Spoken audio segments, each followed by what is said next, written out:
There's also some great stories towards the end of the book that aren't necessarily centered around the images. It's recollections of you talking about going to concerts with your buddies who you've mentioned here today on the show. There's little memories about you meeting some of these people. I loved I loved your meeting with Ace Frehley, and I love the jam session with Y&T. So let's say there's a good story and a bad story, or not so great story. So tell us the Ace Frehley and the Y&T story. Okay, so Ace Frehley was my, same thing, was the reason why I picked up a guitar, when I was probably 13 years old, right? And this is now, I think this was 1995, the NAMM show in Anaheim. Jason's probably familiar with that. You are too, probably, Dave. Mm-hmm. And this is before Ace rejoined Kiss. So they hadn't reformed yet, right? And he's there to sign for, I think, Gibson guitars, and he's signing a photo. And me and my buddy Pete were there. And we're really excited. I don't think I've ever met Ace before. No, I haven't. And, to lack of a better word, he was kind of a dick. And, I was thinking, what can I say to this guy that he hasn't heard 100 times? Okay. And I get there my turn and he's signing whatever promo shot they had. I thought, okay. And recently, right before that, a few months before, I actually bought a Kiss pinball machine.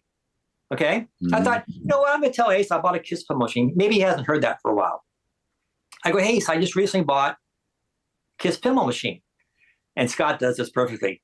He just utters one word, wonderful, in his Ace voice. like, right? How about that? Do it all right, Scott? Yeah. Wonderful. Wonderful. And and to this day, and my wife was right there and she was taking a photo of us and she goes, you know what? I wanted to go up to him and say, he's probably one of 10 people who just bought your last album. And you're a dick. She'll never forget how she was right there. She'll never forget that. And then the Y&T, let me tell you something. Y&T, Barry band where I'm at, I was fortunate enough to become good friends with Phil Kennemore, the original bass player in Y&T. I became friends with Dave Medichetti. And these two guys, they don't get any cooler than these two guys. Okay. Yeah. And in the book, my wife was throwing a surprise birthday party for me in 2003 in our backyard. And what she did was she had all the bands I played with over the years there, and I was supposed to play with all of them. Well, a week or two before the party, she went to talk to Phil and said, hey, we're throwing, she talked to Phil. And Phil was kind of a guy that stayed at home a lot. He didn't go out a lot. And she told him we're doing this party and, we'd love for you to come. And he came. He showed up by himself. Wow. He came to my backyard party. The band I had at the time was a cover band called Rap Bastard, and we did a lot of Y&T. And he jammed with us. He picked up, and we did 3 Y&T songs. Then, a few months later, this very same band's playing a club over in Belmont. And I asked Phil about this. Phil Kennemore and Dave Medichetti came to the gig and jammed with my band. Oh. And we did 6 Y&T songs. Wow. So just a cool guy. And getting back to Dave Medichetti, I sent him a book. He thought it was great. He there's a picture. If you go to our website, there's a picture of Dave holding the book. Yeah. Gave a great review. He actually without even asking, he sent our book to Eddie Trunk. It was one of our goals to get the book to Eddie Trunk because we figured he would love it because it's in his wheelhouse, right? Right? He got the book to Eddie Trunk. He confirmed he got it. He said, "Hey Dave, I got the book. It looks great. I was just leaving town when I got it, but when I get back, I'll go through it and I'll say something on the air." Well, we don't know if that ever happened, but Dave got the book to Eddie without even asking. How cool is that? Wow. How fucking cool is that? So there you go. Yeah. There's that. That's awesome. That's awesome. So here's an impossible question. Out of all the photos you've taken, which one or which 3 would you say are you most proud of? That's actually kind of easy. Oh, okay. That's kind of easy. It's got to be the one of Eddie jumping in the air doing the scissor kicks. Yeah. Just because that's a pure luck picture. It's pure luck. And I remember exactly what was going on at that time. I was on Dale's shoulders and I was following Eddie. I'm trying to stay in focus. I'm focusing, I'm following, and he's running. I'm following. He just jumped, and I just took the picture. It was pure luck. But the lighting was perfect. The focus was perfect. So that's what that's the one that people kind of comment the most about. And then the other one would probably be Randy Rhoads. I was able to get a good shot of Randy Rhoads at the Calp House in late '81. And then after that, I'm looking around because in my office, I have a lot of these pictures that are poster size. So it's very hard to say after that, but I love them all. I really do. I think they're great. I dig them. Yeah. I've been looking at 40 years. I never get tired of looking at them. Yeah. The Eddie shot is pretty spectacular. You should be proud of them. I think that it's been sort of a sidebar life's work, right? It's kind of like one of your. It might be in some air. It might be the old bowling trophy on that thing on the shelf over there. But at the same time, you have created a photo album, almost like, well, not a family photo album, but like sort of a moment in time. Like a time machine. Yeah. And I really feel like that you and Scott have created here I go getting emotional again. That's okay. Something that's super, super special. Yeah. Because these are all the bands that me and my friends, and I'll speak for Dave too, stood in line to buy the new record, stood in another line to buy the ticket.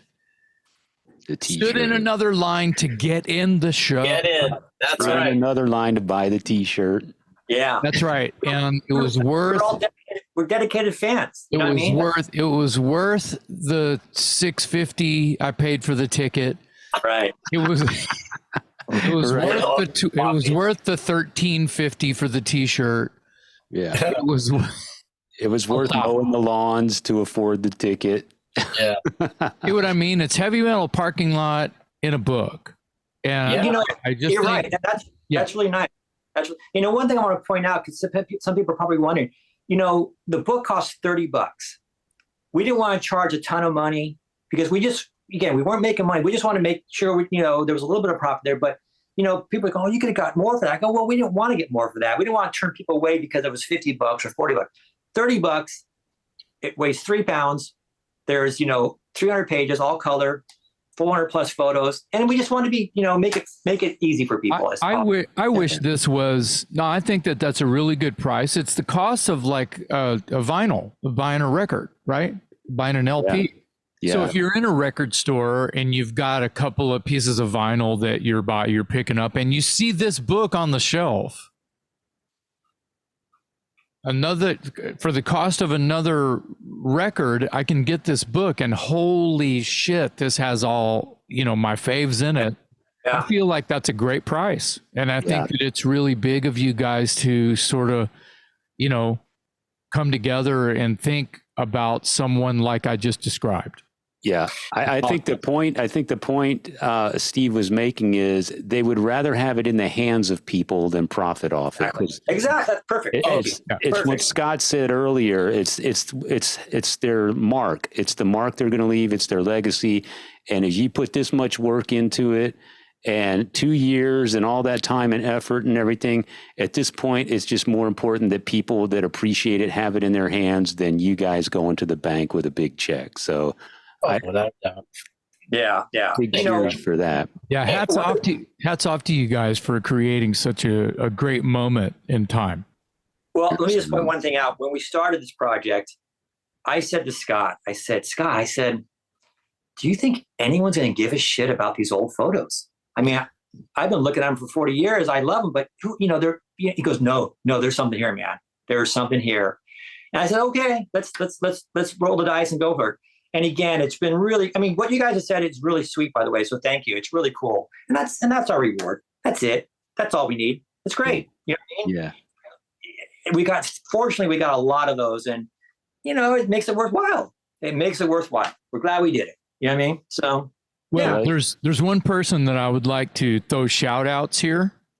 Thank you to the Shoulders of Dale. Even though those Shoulders of Dale are not in the book, that's true. They're a vital tool to the making of this book. Dale is the unsung hero. Neither of Dale's shoulders were injured in the making of this book.